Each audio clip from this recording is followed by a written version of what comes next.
My name is Dennis Yashin, for those of you who don't know. Today I would like to talk about the barren fig tree. And I would like for all of you to open up Luke chapter 13, verse from 6 to 9. Then he told the parable of Jesus. A man had a fig tree planted in his vineyard, and he went to look for fruit on it, but did not find any. So he said to the man who took care of the vineyard, "For 3 years now I've been coming to look for fruit on the fig tree, and haven't found any. Cut it down. Why should it use up the soil?" "Sir," the man replied, "leave it alone. For 1 more year I'll dig around it and fertilize it. If it bears fruit next year, fine. If not, then I'll cut it down." Okay, so how many of you have heard this story and know what it pretty much talks about? Okay. Well, for those of you who don't know, the barren fig tree represents the house of Israel, which does not glorify God by showing fruitfulness and righteousness.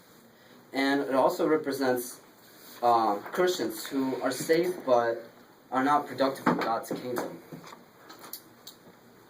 Fig trees, it's just a fun fact, fig trees, they have big, large green leaves, and around Jerusalem they begin to leaf in March and April. However, the fruit does not show until June. And there are a lot of people who, that are bearing leaves but no fruit. They might go to church, but that's all they do. And unfruitful trees and just nature, they soak up all the nutrients, and they just soak up everything from the soil and from other trees that are around them who are bearing fruit. So they're actually destructive to the environment around them. They're no use. So it would be logical for any farmer to cut an unfruitful tree down, right? And what does the vineyard mean? The vineyard is a place where we are fertile. The church must be a vineyard, and so do our homes. The vineyard belongs to, you might have guessed, God.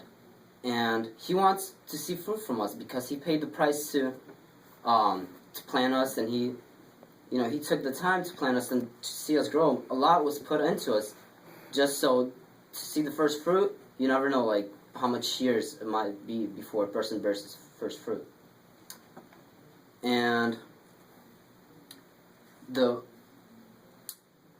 in Matthew 21:18, Jesus talks about the fig tree that didn't bear fruit. Early in the morning, as he was on his way back to the city, he was hungry. Seeing a fig tree by the road, he went up to it, but found nothing on it except leaves. Then he said to it, "May you never bear fruit again." Immediately, the tree withered. For a long time, I did not understand why did Jesus just make that tree wither. But He saw that it was the right time for it to bear fruit, but it was not bearing any fruit year after year after year.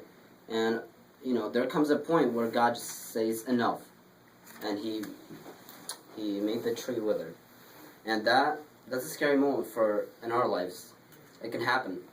I've seen people go earlier than they must have, but it is the will of God. And the farmer, the man who took care of the fig trees, represents Christ. He's like an advocate for us. He intercedes when God says enough, and He's like, "God, just give them 1 more year, just another chance." And God's like, seeing how His Son steps up for us, and He sees the compassion Jesus has for us, He says, "Okay, I'll give them another year." And not only does Christ step up for us, He will say, "I'll work in their lives. I'll fertilize them. I'll water them more so they will produce some fruit." And it just shows how patient our God is and how much mercy He has in us. In Numbers 14:18, it says, "The Lord is long-suffering and of great mercy." And in John 3:16, as a lot of you know, it says, "Ибо так возлюбил Бог мир, что отдал Сына Своего Единородного, дабы всякий верующий не погиб, но имел жизнь вечную." It talks about how just whoever believes in the Son, he can have eternal life. But of course, we as Christians, we know that, even demons believe, and it takes more than just believing. But that's another topic. And pretty much what my sermon was about, that, and what I wanted for all to see, that we are trees in the vineyard of God. And God expects fruit from us. And what kind of fruit does he expect? He expects love, joy, peace, long-suffering, goodness, faith, meekness, and temperance.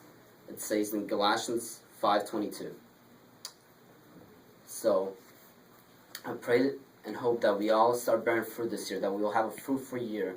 And as for myself, I saw that for a long time, God saw that I wasn't producing any fruit, and just that this last year, he started working on my life, and he put me here in SMBS.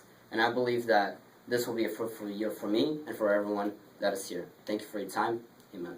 Amen.